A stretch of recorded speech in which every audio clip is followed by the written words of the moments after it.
బ్యాంకులు మరోసారి వడ్డీ రేట్లను పెంచేందుకు సిద్ధమయ్యాయని తెలుస్తోంది. ఆర్బీఐ కీలక వడ్డీ రేట్లను మార్చకుండా రెపో రేట్ను 5.25% వద్ద స్థిరంగా ఉంచినా పలు రుణాలకు సంబంధించి వడ్డీ రేట్లు మారే అవకాశం కనిపిస్తోంది. ఆర్బీఐ తీసుకున్న నిర్ణయం చూసి రుణ గ్రహీతలు ఊపిరి పీల్చుకుంటున్న తరుణంలో పరోక్షంగా బ్యాంకుల నుంచి వడ్డీ రేట్లు పెంపు రూపంలో సామాన్యులకు భారం పడే ఛాన్స్ ఉందని ఆర్థిక రంగ నిపుణులు అంచనా వేస్తున్నారు.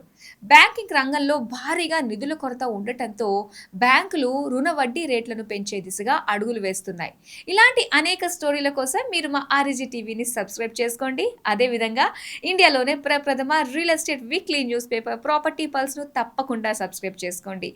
రియల్ ఎస్టేట్కు సంబంధించిన పూర్తి పరిజ్ఞానం లభిస్తుంది. గృహ రుణాల వడ్డీ రేట్లను పెంచేందుకు సిద్ధమవుతున్న బ్యాంకులు ఆర్బీఐ రెపో రేట్ను మార్చకపోయినా వడ్డీ రేట్లు పెరిగే అవకాశం 0.10% నుంచి 0.25% వడ్డీ పెరిగే ఛాన్స్. వడ్డీ రేట్ల పెంపుతో సామాన్యుడిపై భారం.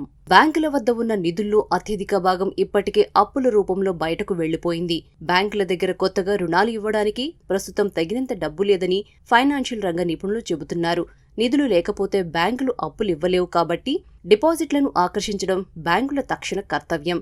అయితే ప్రజలు తమ డబ్బులను 6.5 నుంచి 8% వడ్డీనిచ్చే బ్యాంక్ ఎఫ్డీల కంటే కూడా దీర్ఘకాలంలో 12 నుంచి 13% రాబడినిచ్చే మ్యూచువల్ ఫండ్లు, స్టాక్ మార్కెట్ ఆధారిత పథకాల వైపు మళ్లిస్తున్నారు. నెలకు 28,000 కోట్లు ఈ విధానంలో పెట్టుబడుల రూపంలో మార్కెట్లోకి వెళ్తుండడమే ఇందుకు నిదర్శనంగా చెప్పవచ్చు. దీనికి తోడు కేంద్ర ప్రభుత్వ చిన్న మొత్తాల పొదుపు పథకాలైన సీనియర్ సిటిజన్ సేవింగ్స్ స్కీమ్ 8.2% వడ్డీ, సుకన్య సమృద్ధి 8.2%, పీపీఎఫ్ 7.1%తో అధిక వడ్డీని అందిస్తుండటంతో బ్యాంకులకు డిపాజిట్ల సమీకరణలో గట్టి పోటీ ఎదురవుతోంది. కొత్తగా ఇల్లు కొనేవారికి బ్యాంకుల నిర్ణయాలతో వడ్డీ భారం పెరగనుందని అంచనా వేస్తున్నారు.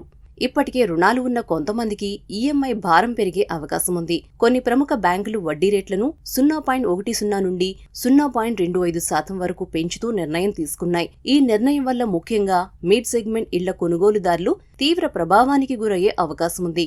ఉదాహరణకు 50 లక్షల రుణంపై 0.25% వడ్డీ పెరిగితే నెలకు సుమారు 800 నుండి 1000 వరకు ఈఎంఐ భారం పెరుగుతుంది. ఇది చిన్న మొత్తంగా అనిపించినా 20 ఏళ్ల సుదీర్ఘ కాలపరిమితిలో లక్షలాది రూపాయల అదనపు భారాన్ని మోపుతుంది. ఇప్పటికే పెరిగిన నిర్మాణ వ్యయంతో ఇబ్బంది పడుతున్న రియల్ ఎస్టేట్ రంగం ఇప్పుడు గృహ రుణాలపై వడ్డీ రేట్ల పెంపుతో మరింత ఆందోళన వ్యక్తం చేస్తోంది.